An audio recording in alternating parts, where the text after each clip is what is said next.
All right, so we are back, and there's one last video to make leading up to Austin McBroom versus Gibbs. Social Gloves 2 is tomorrow, and I'm kind of done talking about how terribly this event has been managed and run. I mean, who could have bet that they'd be doing their official weigh-ins at a used car dealership with a car getting its oil changed in the back at a fucking Quaker Steak and Lube? But speaking of people willing to bet, before we get into today's video, which is pretty simply my final prediction for Austin versus Gibbs, I have one more prediction that I think is going to make me a lot of money on Saturday, thanks to the sponsor of today's video, MyBookie. That's right, guys. MyBookie.ag is the spot to be for all of your sports betting needs. Now, there are no odds on the Austin McBroom and Gibbs fight, so you can't bet on that one, but we have UFC 279 this Saturday, and the card just completely changed out of nowhere. Nate Diaz, Tony Ferguson, Hamza Chimaev versus Kevin Holland. These are better matchups in my opinion. Use code WADE at MyBookie for up to $1,000 in deposit match bonuses when you sign up to bet on these fights and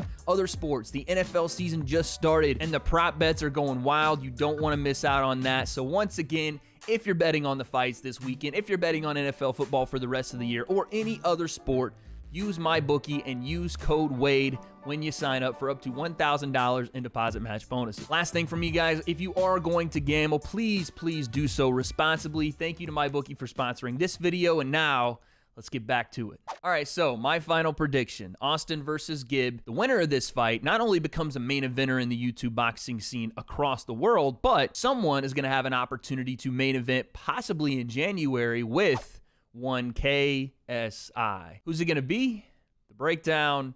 Let's go. All right, so Gibbs versus Austin. I think both guys have a real legitimate opportunity to win this fight. I don't think it is slanted one way or the other, no matter how many times both guys say they're going to smoke the other guy. And when we break down both fighters individually, Gibbs' strengths are going to be his experience, his cardio. I would say his technique is getting better, his power is getting stronger, but his big three are that cardio, his ring IQ, and his experience. And those things are massive when it comes to the boxing ring, because when things don't go your way and you've never experienced it before, like Gibbs has against Jake, or in a war back and forth like Gibbs was in versus Jay Swingler, or just dominating someone like Gibbs did to Taylor Holder, we know Gibbs has seen it all and been through it and found a way to come out of the other side better. If Austin gets down in this fight and has to adjust or has to try to come back in front of a massive crowd of around 50 people, point is Austin's never dealt with that adversity, so when it hits, how does he respond? That's just a question mark we don't really know. And yes, Gibbs' cardio is going to play a factor if he does things like we talked about in my last video, patiently and with technique, right? Persistent pressure,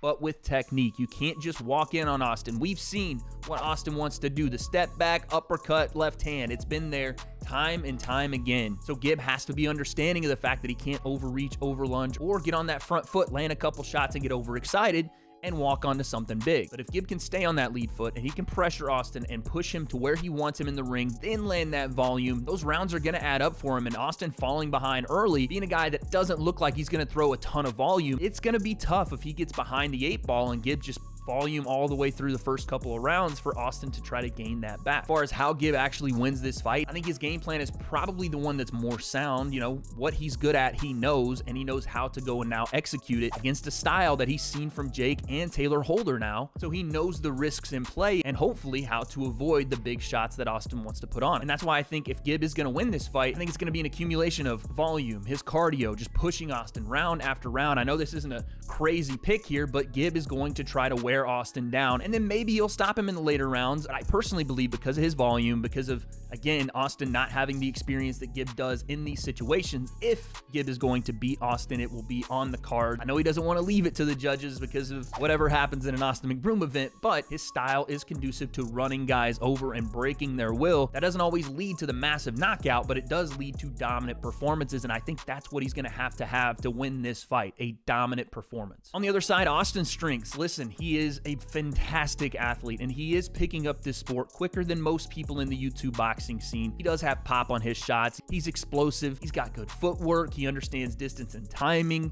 Again, all these things that we saw just with Bryce Hall, and that's not discounting Bryce, but we haven't seen too much of it yet to understand exactly where Austin is as far as how good he can actually be. But for these purposes, Austin is going to be quicker, in my opinion. He'll be faster, especially in those early rounds. He's a quick twitch athlete, so his shots will come out crisp. His jab will be nice. He will try to bait Gibbs into walking onto those shots. We've seen it time and time again. I would even compare what Austin wants to do here in a far less skilled way, but what Gervonta Davis did to Rolly Romero. Romero was on the front foot, throwing out big power shots, and was winning rounds, but all it took was a little bit overzealous walking into range. Gervonta slips, bangs the left hand, and that was good night Irene, because when force meets force, that shot lands 2 times harder. As far as what Austin has to do to be successful continuously, like outside of the first and second round, he does have to pull back on his punch count a bit. I don't think he can get into a back and forth volume fest with Gib, right? If Gib's gonna throw 4 or 5 punches, Austin's not going to be able to come back 4 or 5 punches. He will gas if he tries to do that with Gib, and I don't think he's going to. He's going to look for his openings in the in-betweens. He wants to catch Gib in between timing, again, throwing off of his throw. I think, honestly, something we haven't seen from Austin just yet, but will be an important factor, is that check hook, southpaw and orthodox fighting,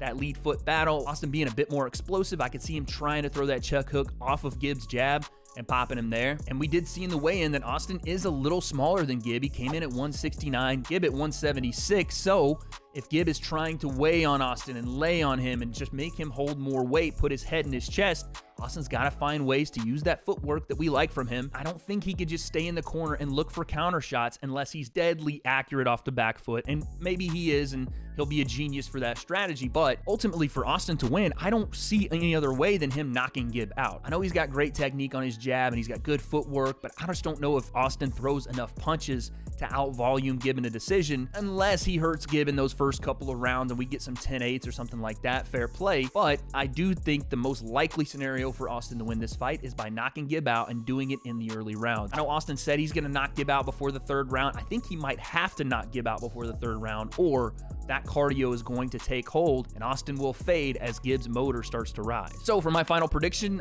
man, it's so tough because my head says Austin is slick, he's fluid, probably the better technical boxer that's picked this sport up far quicker than Gib has. But my heart says Gib because he has put continuous hours into his craft. Over the years, he's gotten better and better and better. It's just hard to know where that ceiling is for Gib and where athleticism may take over for Austin, but you guys know how we pick here, so give me the big Gibber in a decision, because I do think if Gib's going to win this fight, it's going to be him avoiding shots early, because Austin could very well win the first couple of rounds by landing quick counter shots. Again, he is very explosive, but if Gib can survive that, if he can get past those couple of rounds, give Austin something to think about, variety in his technique, patient pressure, make Austin work off his back foot, and possibly steal one of those early rounds, 1 or 2, and then rack up rounds as we go, the decision victory is there, the path is there to get it. And again, my heart tells me Gib, so I'm going with the big Gibber. It's going to be a fun one. It's going to be a close fight, and I don't have the answers to who wins. I just got my opinion, but I will be here, and our watch party is live at 6 p.m. where the fighters will decide who wins this thing, Gib or Austin. Guess we'll find out.